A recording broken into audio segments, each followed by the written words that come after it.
I'm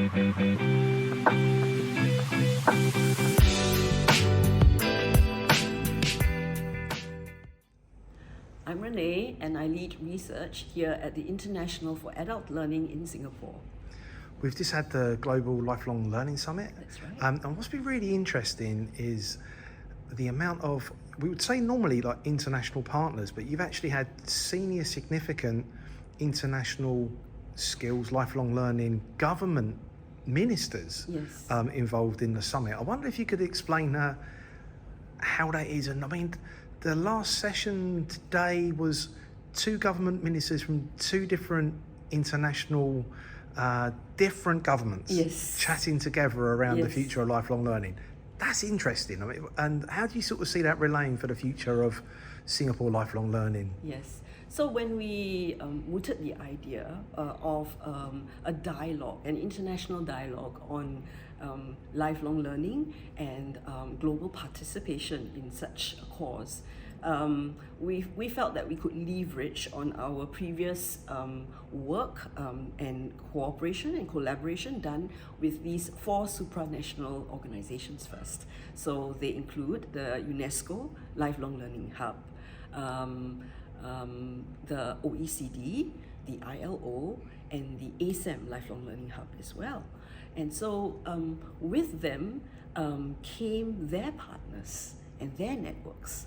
And so the beauty of it was that when we mooted the idea and we spoke about what were the urgent issues we wanted to cover, and it included things like large-scale issues like micro-credentials. How do we get nations, not only companies, but nations, to cross-recognize credentials, for instance? We very often heard the word interoperability in the summit, and that's crucial too, because systems have to kind of work together. Yep. No country has got it totally right as a whole, and so learning from each other, sharing best practices, this is absolutely crucial for the world that we're in today. So with that, we thought that we would then pitch it at a very global level, and we wanted it to be high level enough so that there's enough attention paid to it, because otherwise it won't move the needle. And so we thought we would call it, firstly, we would name it what was appropriate, which is a lifelong learning summit. Name the global, name the summit, and then have the participation, elicit the participation of governments. So our international partners help to a certain extent. So that's why you heard from, say, the minister in Morocco, etc. But we also used our Singapore government ministries that had contact with other governments, and that's where we got that session with the Australian minister. Yeah, it's sort of living lifelong learning is living interconnected and holistic, isn't it? And I think that was yes. a thing that really come across Yes. is around looking at holistic and also making it actually accessible and easy for the everyday person to be able to go forward. I know you also head up research. So what do you see research underpins with evidence as the ways to go forward? So what do you see as the next sort of stages for lifelong learning in Singapore? Well, in Singapore, we have invested a lot in lifelong learning, every stage of the way. And we don't see this ending. In fact, we think that we're at a critical point in the world today. We've just emerged from a very exacting pandemic. And work conditions of work are changing so rapidly.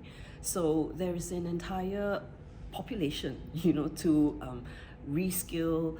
The emphasis yesterday with Senior Minister and today with the Minister of Education, the emphasis has very much been on reskilling, upskilling, helping people realize that learning doesn't stop when they finish school, etc. Now, all this is very much tied in with research because the evidence speaks for itself. The work that we do with the international partners includes that research element as well, because we draw on each other and the data that we generate from our own companies, our own countries, our own people, so that we can put it together and we can say, okay, the world is at this stage, what then is the best, are some of the best ways we can take to go forward. From this Global Lifelong Learning Summit, I think we've got, we're looking to build that commitment to take it forward, one step. Everything that's been discussed along the way, we don't want to just leave it as a discussion. So we want to come back together, and we will come back together, and we will then plot next moves. How do we then move to, put all this together and to help countries realize that, yes, maybe we need to draw on each other's initiatives, each other's programs, in order that, the world as a whole just benefits. Yeah.